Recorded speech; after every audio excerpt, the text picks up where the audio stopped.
Chapter 12. The Cross of Christ frequently announced in the Old Testament. In like manner he points to the cross of Christ in another prophet, who saith, And when shall these things be accomplished? And the Lord saith, When a tree shall be bent down, and again arise, and when blood shall flow out of wood. Here again you have an intimation concerning the cross, and him who should be crucified. Yet again he speaks of this in Moses, when Israel was attacked by strangers, and that he might remind them, when assailed, that it was on account of their sins they were delivered to death. The Spirit speaks to the heart of Moses, that he should make a figure of the cross, and of him about to suffer thereon, for unless they put their trust in him, they shall be overcome forever. Moses therefore placed one weapon above another in the midst of the hill, and, standing upon it, so as to be higher than all the people, he stretched forth his hands, and thus again Israel acquired the mastery. But when again he let down his hands, they were again destroyed. For what reason? That they might know that they could not be saved unless they put their trust in him. And in another prophet he declares, All day long I have stretched forth my hands to an unbelieving people, and one that gainsays my righteous way. And again Moses makes a type of Jesus, signifying that it was necessary for him to suffer, and also that he would be the author of life to others, whom they believed to have destroyed on the cross when Israel was falling.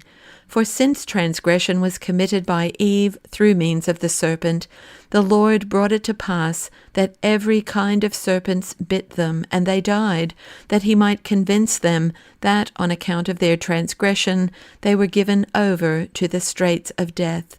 Moreover, Moses, when he commanded, Ye shall not have any graven or molten image for your God, did so that he might reveal a type of Jesus.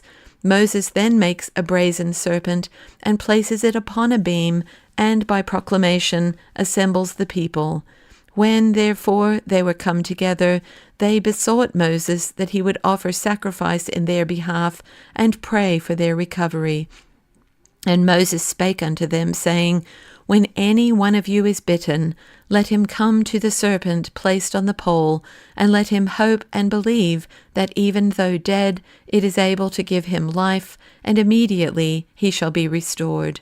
And they did so. Thou hast in this also an indication of the glory of Jesus, for in him and to him are all things.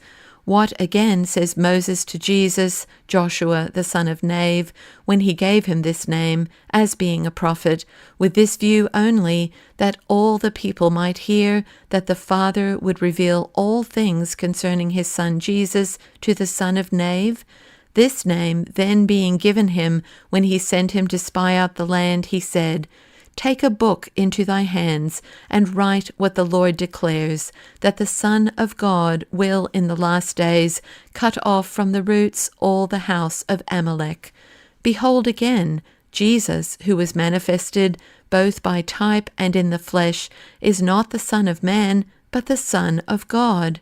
Since therefore they were to say that Christ was the Son of David, fearing and understanding the error of the wicked, he saith, The Lord said unto my Lord, Sit at my right hand, until I make thine enemies thy footstool.